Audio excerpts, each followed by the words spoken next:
Ми повинні зараз воювати, боронити дуже складно, не вистачає озброєння, але ми намагаємося робити все, щоб воно було у нас.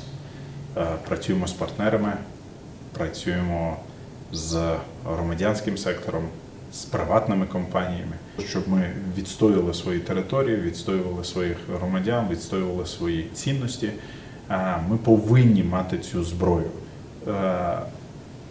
Чи то є початок Третьої світової, це початок чогось неочікуваного, історія такого ще не знала. Я вважаю, що це, мабуть, навіть набагато гірше і більше, ніж Третя світова.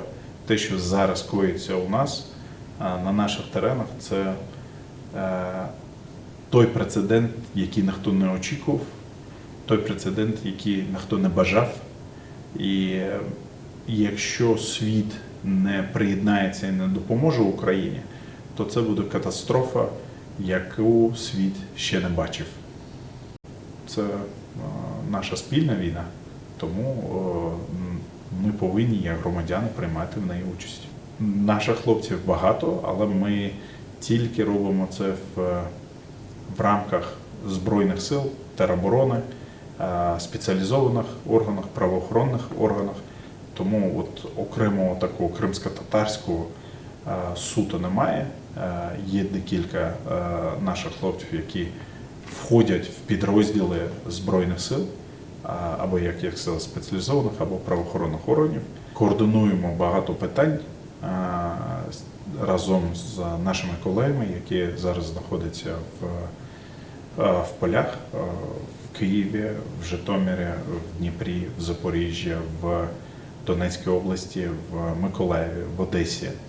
Ті підрозділи або хлопці, з якими я спілкуюся, вони знаходяться в цих областях. Це не нові люди, тобто це люди, які дуже багато років приймають участь в національному русі, з якими ми або були в школах, вчилися, або в університетах, або товаришували, або були друзями. Я радий, що ми зорганізувалися.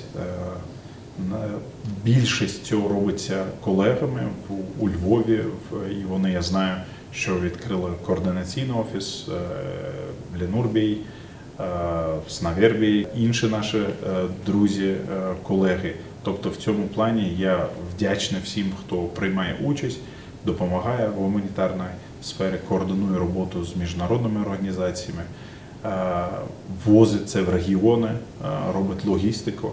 Гуманітарне питання дуже гарно сплановано все. Мій більш профіль інші питання, але я знаю, що я завжди це кажу, що я дуже вдячний друзям, які приймають в цьому участь. Війна, і ми знаємо, з ким ми спілкуємося. Тому є можливість вирішення цього питання, є. Наші думки, наші пропозиції у російської сторони є. Я бачу, що російська сторона завжди перетворює на свою користь медійно ці зустрічі, кажучи, тому що у них більше ресурсів, кажуть, що українська сторона щось не те робить, але хочу, щоб всі знали, що українська сторона завжди стоїть на боці своїх громадян. Вона в жодному разі не буде втрачати жодну з наших територій. Ми 100% стоїмо за свої цінності, за право бути незалежною, суверенною державою. І в цьому плані ми будемо вести перемовини на тих умовах, які нам дав мандат український народ. Обмінятися думками про те, що зараз коїться в Україні, потенційно можливий візит Папи Римського в Україну. Тобто він дуже ретельно знається в питаннях України. Це була дуже така гарна зустріч, як і з його кардиналами, так і з ним. Він тоді помолився. Для українського народу це дуже символічно. І те, що папа згадав в своїх проповідях, своїх молитвах Україну, це було дуже символічно, дуже велика підтримка українського народу і нашим Збройним силам.